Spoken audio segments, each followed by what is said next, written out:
अस्सलामुअलैकुम नाजरीन, मैं हूं निगत फातिमा। इस वक्त हम मौजूद हैं मुकम्मल पाकिस्तान पार्टी के चेयरमैन अब्दुल मतीन हाशमी से। आज हम उनसे तारुफ लेंगे कि पार्टी का मकसद क्या है और इस पार्टी में औरतों के हवाले से क्या रिफॉर्म्स दी गई हैं। अभी हम उनसे तारुफ कराते हैं। अस्सलाम वालेकुम, कैसे हैं सर आप? जी अल्हम्दुलिल्लाह। सर, सबसे पहले आप अपना तारुफ दें और अपनी पार्टी का आप तारुफ दें कि इस पार्टी का मकसद क्या है। मेरा नाम मोहम्मद अब्दुल मतीन हाशमी है और बुनियादी तौर पर मैं टीचर हूँ। मुकम्मल पाकिस्तान पार्टी बनाने का जो ख़्याल है वो मुझे अचानक से नहीं आया। ये कई सालों की मेरी ऑब्ज़र्वेशन है पाकिस्तान के ऊपर। मैं बड़ी नज़र थी मेरी अपनी सियासत जो चल रही है पाकिस्तान के अंदर। बहुत सारे जो हमारे लीडर्स पहले भी जो गुज़र चुके हैं और जो अभी भी मौजूदा लीडर्स हैं, इनकी जो स्टेटमेंट्स हैं, इनके काम करने का तरीक़ाकार, उस पे मुझे हम डिस्कशन भी करते रहे हमारे दोस्तों के साथ। तो ये कोई अचानक से ख़्याल नहीं आया, ये कई दहाइयों 2-3 दहाइयों की बात है। मैं बचपन से ही सियासत का शौक़ भी रखता था, आवाम के साथ राब्ता भी रहता था और सोशल वर्क भी मैंने काफ़ी किया है। मुकम्मल पाकिस्तान पार्टी बनाने का ख़्याल इसलिए आया कि तकरीबन 170 के करीब पार्टियां ऑलरेडी रजिस्टर्ड हैं। मुकम्मल पाकिस्तान पार्टी उनसे यूनिक इस हवाले से है कि इसमें मैंने ना इनकलाब की बात की है, मैं इस्लाहात की बात कर रहा हूँ।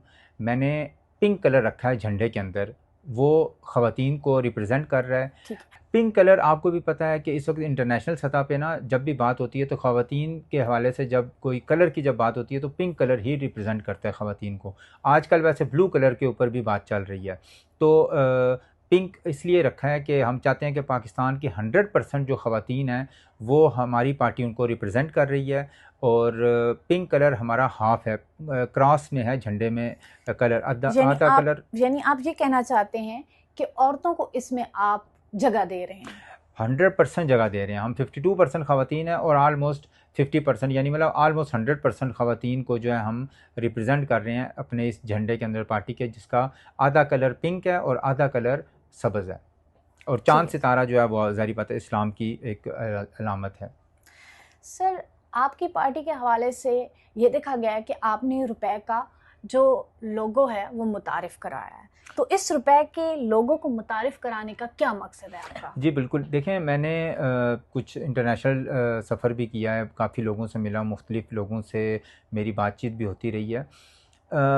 मैं कुछ चीज़ें देख रहा था तो मुझे पता चला कि दुनिया में बड़े बड़े तमाम जो करेंसीज़ हैं उनके लोगो हैं। पाकिस्तानी करेंसी में जब भी कोई बात लिखी जाती है तो PKR या RS डॉट के साथ मुझे महसूस हुआ कि पाकिस्तान का जब लोगो नहीं है तो आपकी इकॉनमी जो बड़े कंट्रीज़ हैं या बड़ी जो इकॉनमीज़ हैं उनकी हमेशा करेंसी का लोगो होता है। पाकिस्तानी करेंसी का लोगो बनाने का मकसद भी यही था। हम दुनिया को बताना चाह रहे हैं कि छठा बड़ा मुल्क है पाकिस्तान इस वक्त आबादी के लिहाज से।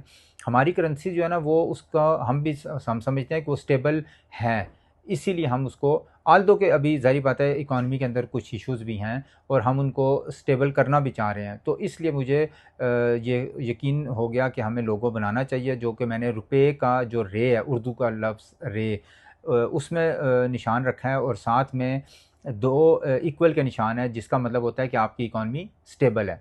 ये मैंने एक खुश आइंद बात है कि आप पहले पॉलिटिकल शख्सियत हैं जिन्होंने रुपए का लोगो मुतारिफ़ कराया है। जी बिल्कुल।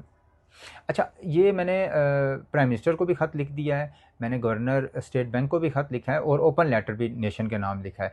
लोगों का ये निशान रियासत पाकिस्तान की और अवाम के नाम रजिस्टर्ड होगा यकीनन। ये मेरा पर्सनल इसका मेरे नाम, मैं कभी भी नहीं चाहूँगा कि मेरे नाम से रजिस्टर्ड हो। तो हम इसको नेशन अपनी जो कौम है उसको मैं ये उसके नाम कर रहा हूँ ये निशान। सर, आपकी पार्टी के हवाले से एक बात सामने आ रही है कि आप उर्दू को तालीमी ज़ुबान बनाना चाह रहे हैं, इससे क्या मुराद है आपकी? देखें, दुनिया इस वक्त बदल चुकी है। आपने देखा होगा कि दुनिया की जितनी बड़ी नेशंस हैं उन्होंने अपनी ज़ुबान के अंदर ही तालीम हासिल की है और अपनी ज़ुबान के अंदर ही रह के तरक्की की है।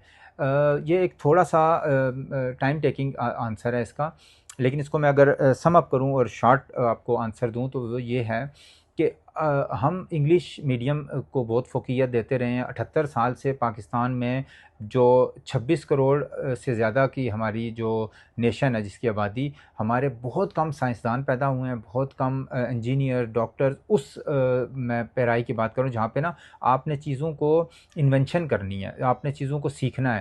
وہ کیوں ہمارا مسئلہ بن گیا ہے؟ کیونکہ ہمارا جو 80%, 70 سے 80% جو بچے ہیں وہ میٹرک سے آگے بھی نہیں جا رہے, صرف لینگویج کی وجہ سے. اور کئی لوگ آپ نے دیکھے ہوں گے جو 20 بلکہ 30+ ہوتے ہیں جب, تو عام روٹین میں بات کر رہے ہوتے ہیں کہ یار یہ بندہ بہت لائق ہے لیکن ان پڑھ ہے.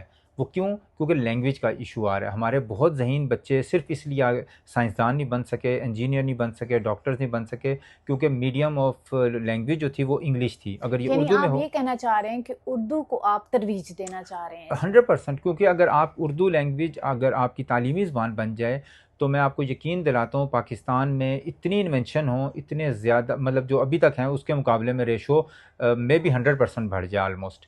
تو اس لیے میں چاہتا ہوں کہ اردو لینگویج چونکہ سمجھنا آسان ہے, آپ کو اپنی زبان, قومی زبان, منطقی بات کریں گے, لاجیکلی بات کریں گے, اور اس کی وجہ سے انوینشنز, ڈاکٹرز اور پرٹیکولرلی آپ انجینئر پیدا کریں گے. اور نیشن تب آگے بڑھتی ہے جب آپ کے پاس سائنسدان ہوں, پڑھے لکھے, لاجک وائز لوگ ہوں. مطلب صرف آپ نے یہاں انگلش میں آپ نا پڑھ کے میکسیمم لوگ ہمارے منطقی بات نہیں سیکھ سکتے, لاجیکلی بات نہیں سیکھ سکتے.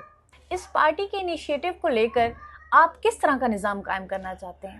اچھا دیکھیں, دنیا میں بہت سارے نظام ہیں. ہم سمجھتے ہیں کہ اس ٹائم جو ہے نا بلدیاتی نظام اور ذیلی حکومتوں کا نظام, یہ پاکستان کو مجھے لگتا ہے کہ اس وقت اس کی ضرورت ہے. ہم پارلیمانی سسٹم بھی دیکھ چکے ہیں, صدارتی اس طرح کا سسٹم بھی دیکھ چکے ہیں, مارشل لا بھی دیکھ چکے ہیں.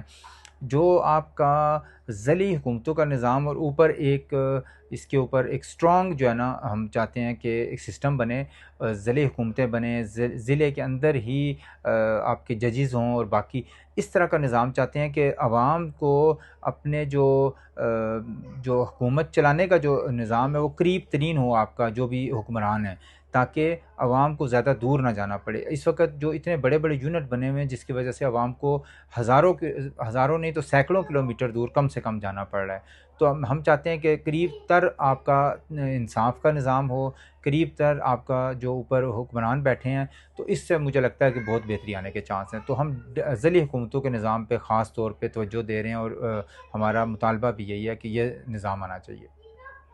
سر, آخری کوشچن ہے آپ سے کہ آپ اصلاحات کیوں کرنا چاہتے ہیں؟ اچھا, یہ بھی ایک کافی مطلب اس کا لمبا آنسر ہے. اصلاحات ایک چیز میں نہیں ہے. دیکھیں, ہم نے اپنا انتخابی نشان چمنی رکھا ہے جو کہ فیکٹری کو ہم ریپرزینٹ کرنا چاہ رہے ہیں, جس سے چمنی جو ہے وہ آپ کی کاروبار کا نشان ہے. ہم کاروبار کو بڑھانا چاہتے ہیں. اگر صرف کاروبار پاکستان میں بڑھ جاتا ہے تو آپ یقین کریں کہ آپ کی بے روزگاری, آپ کی مہنگائی, آپ کا الیکٹریسٹی کا مسئلہ, آپ کی یعنی ٹوٹل زندگی جو ہے نا وہ تبدیل ہو جائے گی. اور آپ کا جو مثلاً آپ یہاں پہ جو 30,000 تنخواہ لیتے ہیں, یہی کام آپ جب سعودیہ جاتے ہیں تو 2 لاکھ لے رہے ہیں. یہی کام جب جاپان یا یورپ کے کنٹریز میں جاتے ہیں, ایون امریکہ, تو آپ 10 لاکھ سے بھی زیادہ وہی کام کر رہے ہوتے ہیں جس کی آپ کو. تو اس کا مطلب یہ ہوا کہ آپ کو فیکٹری لگانی پڑیں گی, آپ کو پروڈکشن کرنی پڑے گی, تب آپ کو یہ تمام مسائل حل ہو جائیں گے. آپ کے مسائل اس وقت چمنی حل کر سکتی ہے. اور ہم نے میں نے مطلب بہت چیزیں سوچنے کے بعد یہ کام کیا ہے کہ ایک مکمل پاکستان پارٹی جو ہے نا مکمل آپ کو ایک پیکیج دے رہی ہے. آپ کی جو ہے جتنی نعرے ہیں, جتنے آپ کے باقی پارٹیوں کے معاملات ہیں, وہ آپ کا صرف چمنی کا نشان 90% جو ہے نا وہ کمپلیٹ کر دے گا. اس کے ساتھ ہی ہم اس انٹرویو کا اختتام کرتے ہیں. امید ہے کہ اس پارٹی سے پورے پاکستان کو فائدہ ہو اور خاص طور پر خواتین کو, ان کے لیے بہترین مواقع پیدا ہوں اور ان کو ایک الگ مقام ملے. پھر ملاقات ہوگی. اللہ حافظ.